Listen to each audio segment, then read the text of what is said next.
Morning, Janice. Morning, Anthony. Today we're going to do kind of a fun one. We're going to review a Solo Ager movie titled I Care a Lot. This movie is available on Netflix. We'll have the link, somewhere in the show notes and whatnot.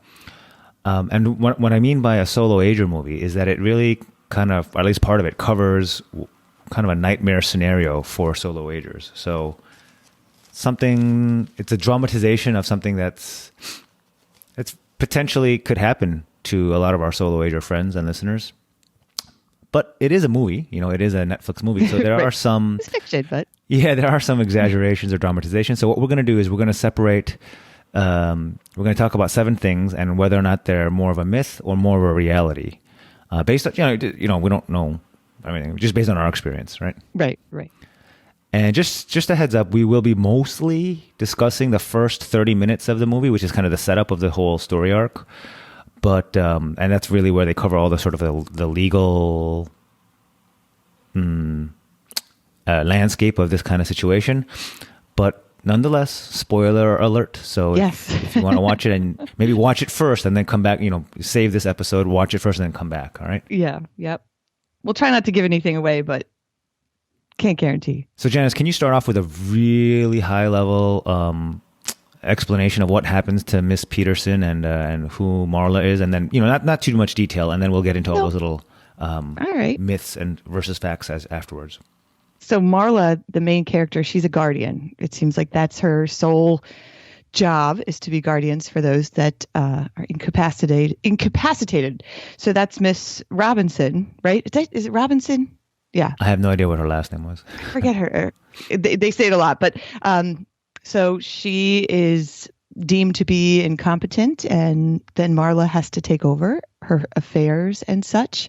That's the general premise of the movie, is that they found her incompetent, and now Marla has to take over her affairs. Cool. And Marla is kind of an anti-hero. She's kind of a bad guy, but she is the main character. So she really represents what a bad guardian can look like. And Miss Peterson's scenario is how brutal it can feel if you're a Solo Ager, kind of vulnerable, and this kind of bad guy guardian takes over. Yeah. Yep. All right. So with that, I'm going to assume you watched it, everyone, because we gave you that little spoiler alert. So let's go into a couple of the situations and talk about, are these a myth? A little exaggerated, or is this a reality? Is this how it really happens? Okay. So first, the scene is when Marla, the guardian, is speaking with the doctor. They really talk about how, this patient is kind of a pain in my rear end, so I would be happy if she got nudged into the system and out of my hands. Do you remember that scene, Janice? I do. Yes, I do. So I'm gonna say this is real. Maybe not as overt or as I guess malicious as the movie makes it out to be, but doctors, nursing home workers, social workers, even courts and guardians, everyone's human. And humans, we avoid pain, and we don't like dealing with people who are a pain. Is that a fair statement? Oh, absolutely. Yeah. And I don't think some of the people maybe know what to do with, somebody who's becoming incapacitated and doesn't have anyone to help. They might be getting frustrated. This is, of course, is like you said, it's very over dramatized. Sure. I don't think it occurs like that where they, So, what can happen if you're a doctor, nursing home worker, social worker, or whatever thinks you're a pain? Maybe they just want to medicate the problem away, or pass you on to the next facility, or pass you on to the next guardian, and as the case may be. So, yeah, this is absolutely true. Just people don't like to deal with problems, right? Exactly. Yep. No, that is true. Second scene is where, our Solo Agers targeted. And in the scene, Marla, the guardian, is still chatting with the doctor and with her assistant. And they describe Miss Peterson as a cherry. I've never heard that word before, but... I haven't either. I think that's like a prize, right? That's Sure. like the yeah. And it's very clear from the context that it means, a Solo Ager who has no other family, who's vulnerable, and who has wealth, right? Yeah. Yeah. That's exactly it. No family, has money, by herself. Yep. I'm going to say that this one is real. Solo Agers are definitely targeted. Maybe not by these sort of bad guy movie characters, but just look at the advertising, look at the financial advisors, look at the prepaid funeral. Like, there's just a lot of, there are a lot of eyes on you because you have wealth. Right. And you don't have anyone to leave it to, theoretically, at least based on traditional inheritance norms. Right. So, there's a lot of eyes on you. And just be aware that you are being kind of targeted, I guess. Yeah. I mean, if you're going to have, like you said, two people sitting there that they have to choose between, it's going to be the person that doesn't have the family, that can't make a ruckus, right? And then if you have somebody with a family, maybe not as much money, they're going to weigh it out. I mean, actually, the movie makes that exact point with the first guardianship, where the son is like confronting Marla and yelling at her, and right. I think he almost hits her. I don't remember. Whatever. Spoilers. Yeah. Yes. All right. So the third scene. This is more of a general thing. Like, is there a system of judges, doctors, nursing homes? Is there this sort of gamut that a solo ager can sort of get pushed through? And what does that mean? So when Marla the Guardian is in court, the judge knows her. They all sort of have a very friendly, chummy relationship. Even if she's doing bad stuff, they all are like, we know her. Of course we trust you to do the right thing. Right. Yeah. On the surface, it looks so sweet. Similarly, Marla has these very clear ongoing relationships with the nursing home director, who wants to fill his rooms, and she wants to find homes for her. Right. her solo agers, and there's actually very clear kickbacks where their money is being exchanged for certain things, as well as with the doctor. I think she wanted stock in something.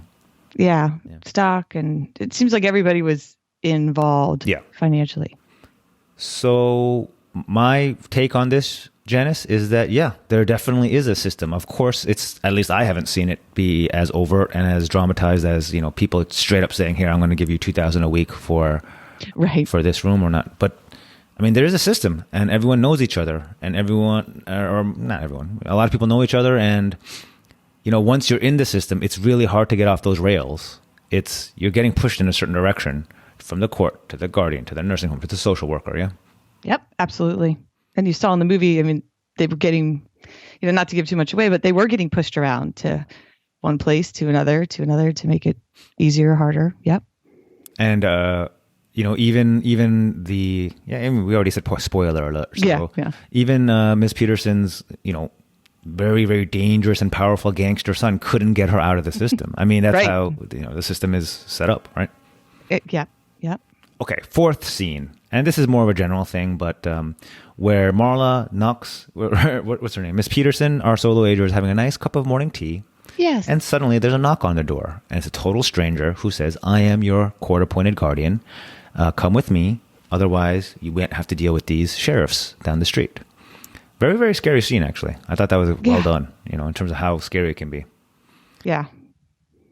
I'm going to say, I mean, this is how it works. We recently podcast. Maybe we can make sure to add the definitely the links. But we had a situation where one of our solo ager clients had a complete stranger foisted on her, even though she had clearly expressed she wanted, her attorney and her family members to be her executor and her guardian. Yeah. So the courts or the system can absolutely stick you with a stranger. Yeah. Yes. Absolutely. All right. Fifth scene. Can this all happen without the solo ager being able to stop it? And specifically in the movie, you have you have courtroom scenes where Miss Peterson was not even present to speak up for herself. Right. I don't think she knew it was going on at all until Marla showed up at her door. I think they had 2 or 3 sessions where courtroom scenes where Miss Peterson, our solo ager, was not even allowed to, was not even there. And like you said, wasn't even aware that was happening. Yep. Had no idea. Yeah. I'm going to call this myth. Yeah. At least in New York. I'm sure it may happen in some states or some very exigent circumstances, some emergencies. But at least what I've seen in New York, the judges go to great lengths to make sure that the quote unquote incapacitated person has a right to be heard and testify and make their wishes known. Now they may ignore those wishes, as Right. we've seen. Okay. But at least they're Case in there. point, previous podcast, but they do really go, like you said, to great length to make sure that they're there. I mean, it's not that they're not going to know about it. Yeah. I mean, I've actually been to the point where I was like, wow, Judge, our person is in kind of pain. You know, can we end the testimony quicker because it's time for their medications, or like they're having trouble sitting up? But the judges were steadfast. Nope, needs to be present. This is an important, decision process. Again, they ended up ignoring the Solo Agers' wishes anyway, but they definitely erred to the side of making sure everyone was involved. Yeah. Yep. So I'm going to call myth on that. Yeah. Yeah. Some of the courtroom scenes, I mean, they fantasize some of the drama a little bit in that one. Sure, of course. And I'm going, no, that's not true. All right, the sixth scene or item is where they take her phone, our Solo Ager's phone. So this is probably like caused a great deal of anxiety for a lot of viewers, just because we're all quite addicted to our smartphones, right? Right. I mean, yeah. So when she's ushered into the nursing home facility, they basically take her smartphone away from her. They kind of trick her, but they get it. Yeah. Yeah. Yep. So she's essentially cut off. They make it look like a prison. You have no lines of communication with the outside world. You're not allowed to leave. Yeah. Actually, I think the point of it was she had no contact with anyone. She wasn't allowed to contact, anyone, no phone calls, nothing, no outside world. So I'm going to call this myth, but only sort of. Right. So at least in New York and the nursing homes and rehabilitation centers we've dealt with, yes, of course, patients and residents are allowed to have their own phones. But if anything goes wrong with that phone, if it runs out of plan or battery or breaks or whatever, it is so hard to get back in touch, especially now during these new rules of visitation rules and how to get. Once you lose touch, getting a replacement phone or assisting your client or loved one to get that new line of communication set up can take a long time. A long time. Yeah. A long time. Yeah, and that's not because they're trying to cut you off from the world. It's just it might be challenging to fix a phone and get in there, and it's not really high on the priority list when there's so many other things for a guardian to be doing. Well, no, I'm talking about the nursing home where you get bounced around from one nursing station to another, and you just can't. Absolutely. There's no way. I know it sounds ridiculous, like how hard it is to get the room number. It's harder than it sounds. Definitely. No, absolutely. Yeah. All right. So finally, the last myth or fact from this interesting movie, I Care a Lot, available on Netflix, talking about or showing, sort of dramatizing how a court-appointed stranger can insert him or herself into a Solo Ager's life. So the last myth or fact is the raiding of the safe deposit box. Yes. So Marla, our anti-hero guardian, our villain guardian, yes. as she's taking control of Miss Peterson's life, she ends up going to the bank, opening the safe deposit box, and spoiler alert, she finds unmarked, or what do you call it, unaccounted for diamonds. Yes. Ooh, that's a big scene. Yeah. Well, I'm going to call this myth because in New York, at least, when an executor or guardian or any other fiduciary opens a safe deposit box, there's a whole procedure set up, and it has to be in front of 2 bank witnesses, and all 3 or everyone present must sign off on an inventory of the contents of the safe deposit box and submit that to the court. So there are built-in safeguards in New York, at least, where this scene would probably never happen. I mean, I guess in the movie you could explain it away that she bribed her friend at the bank or something like that. Who knows? Maybe, yeah, but we've dealt with safety deposit boxes before, and you cannot just waltz into a bank and say, "Oh, does this key belong here? Can I go into this, particular box and then be left alone?" I mean, it takes a long time to get into a box and red tape, right? Yeah. So, that's all we have on this one. But Janice, overall, I don't want to do a whole movie review because that's, we're just talking about the Solo Ager elements. But what did you think? So overall, I thought it was actually pretty good, but I have to admit the first like 30 minutes, what we're focusing on here, I actually got frustrated and turned it off. I said, I got to come back because, we deal with this all the time. And to me, I'm thinking, oh, they're just scaring people. It's not this bad. And I just got mad at the characters. But then turned it back on. It ended up being pretty good. I liked it. Good. Just know if you watch it or if you haven't seen it yet, it's not that bad. Yeah, a very good point. Meaning not the movie quality, but rather the what can happen. The real, yeah. Like if you're a solo ager watching it, don't get freaked out that this is how life will be. There's some similarities. Yes, it's not all real. Yeah. Yep. How about you? What did you think overall? Same. I actually, don't watch too many movies, but it was fine. And yeah, once the first half hour or so ended, and I realized it was turning into pure Hollywood, that's when I tuned out a little bit. I was like, okay, this is crazy now. Yeah, that's exactly how I felt. That first half hour was just a fictional rendition of guardianships, but then the rest was pure Hollywood. But it was good. It was a fun assignment. I think we should definitely, if you've seen the movie, let us know what you think in the comments. And as always, I'm sure there will be a link in the comments to Anthony's book, The Solo Ager Estate Plan. Click on that link and get a free copy. Very good. Let us know if you like this kind of content. I don't watch a lot of TV or movies, but if you want us to, I guess I will. I'm sure Janice enjoys it. Sure. Yeah, why not? I had to sit there last night and say, okay, everyone, you can't talk to me. I have to watch a movie. It's for work.